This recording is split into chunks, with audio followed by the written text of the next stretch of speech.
Allah wrote all the possibilities of your fate in the Lawh al-Mahfuz. But which of those fates is actually going to be yours? Are you the answer to a family member's dua? Or are you the delayed response to a prayer that was made by someone decades or even centuries ago? What legacy will you leave behind once your life has been fully lived?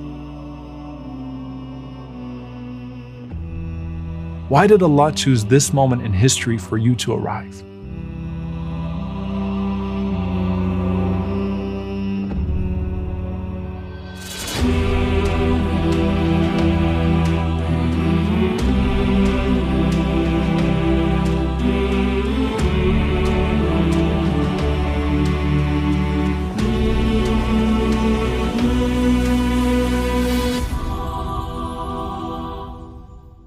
Maybe your parents and grandparents made dua for you, dreaming of your future success and happiness. Maybe you were a welcome surprise, or even a scary thought. However your conception was perceived by others, your existence was planned by Allah. He chose the environment that is perfectly suited for your personality and your potential. And He brought you into this world at a certain time, to a certain family, in a specific place, to fulfill your special purpose. Try to think of yourself as a light from Allah's decree brought to this world just at the right time, maybe even as an extension of the light of someone that came before you. Remember that gathering of Adam alayhi salam walking around and seeing people's light? Think of him being amazed by your light. Or even closer, remember that night when the Prophet ﷺ went up to the heavens on the night of Al-Isra wal-Mi'raj, and his whole ummah was presented to him?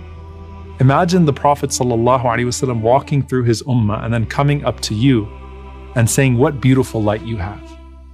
Or think of the dreams of those that came before us. For Ibrahim alayhi salam, it was the dream of this descendant who wouldn't arrive for thousands of years, but he was so worth it, sallallahu alayhi wasallam. And then sometimes the dreams get closer. Umar ibn al-Khattab radiyallahu ta'ala anhu, waking up one night with this huge smile on his face and saying, "Who is this child from my descendants that's going to fill the earth with justice after it's been filled with injustice?" And Umar ibn Abdul Aziz, rahimahullah, his great-grandson, was born just a few years after his death, but he fulfilled the dream.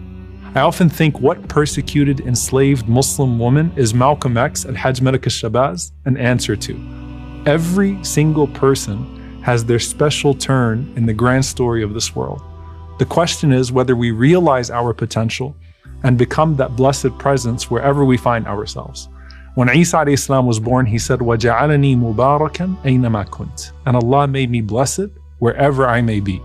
The scholars say that that's because Isa alayhi salam brings good to every environment he is in, and it's not exclusive to him.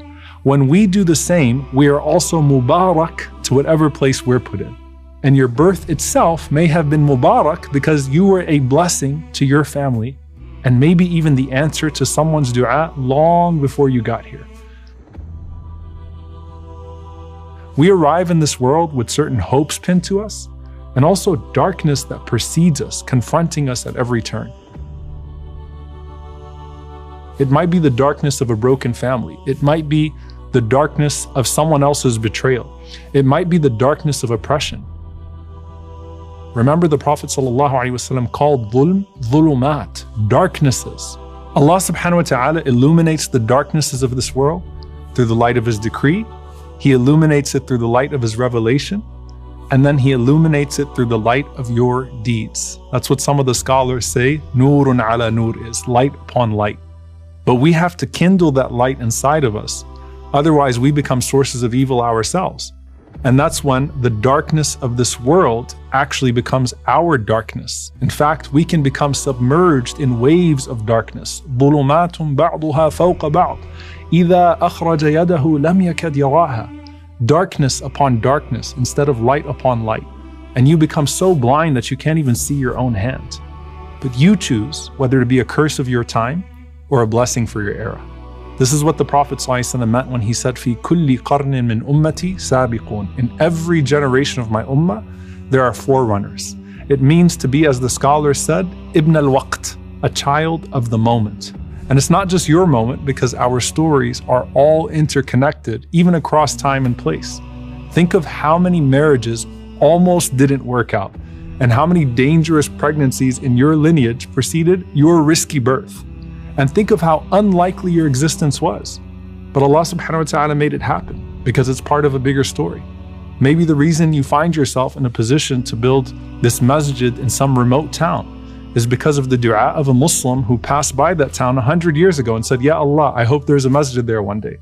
Or maybe the millions of prayers of the oppressed people around the world is the reason you have the ability to be the answer to their cries for help. The Prophet ﷺ said, هَلْ تُنصَرُونَ وَتُرْزَقُونَ إِلَّا بِضُعَفَائِكُمْ. Are you given victory or sustenance except by how you treat your vulnerable ones?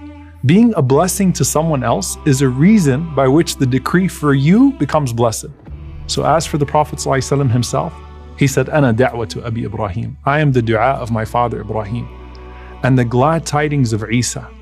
And when he was born, sallallahu alaihi wasallam, in the darkest of eras, his mother saw a light that lit up the entire world to where she could even see the palaces of Greater Syria. Now that's him, sallallahu alaihi wasallam. Rahmatan lil alameen, a mercy to all the worlds for all times. But why did Allah choose you for now? And what has Allah chosen for you now? ما ترك من الجهل شيئا من أراد أن يحدث في الوقت غير ما أظهره الله فيه. The one who wants there to appear in the moments other than what Allah has manifested is full of ignorance. Know Allah, then know yourself, then know your purpose, and then make the most of that moment.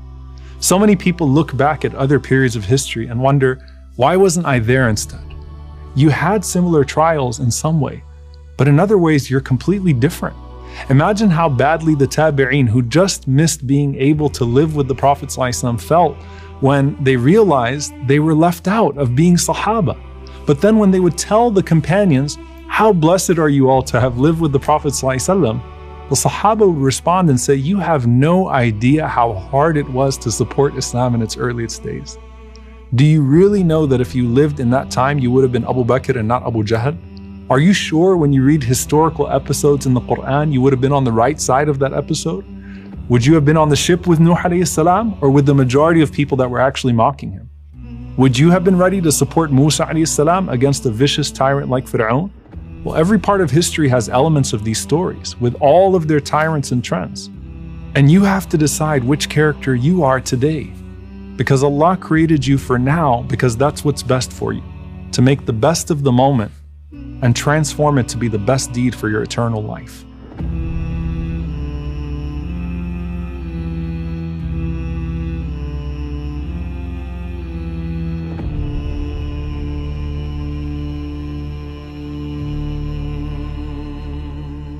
And I promise you that you will have moments of ease and moments of hardship.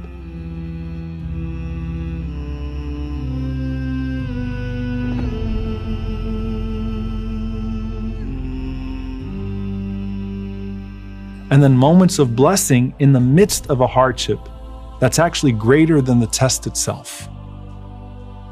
And every single one of those moments was perfectly planned by the Most Wise, whether we see the wisdom in them at the moment or not. So what moments were planned for you?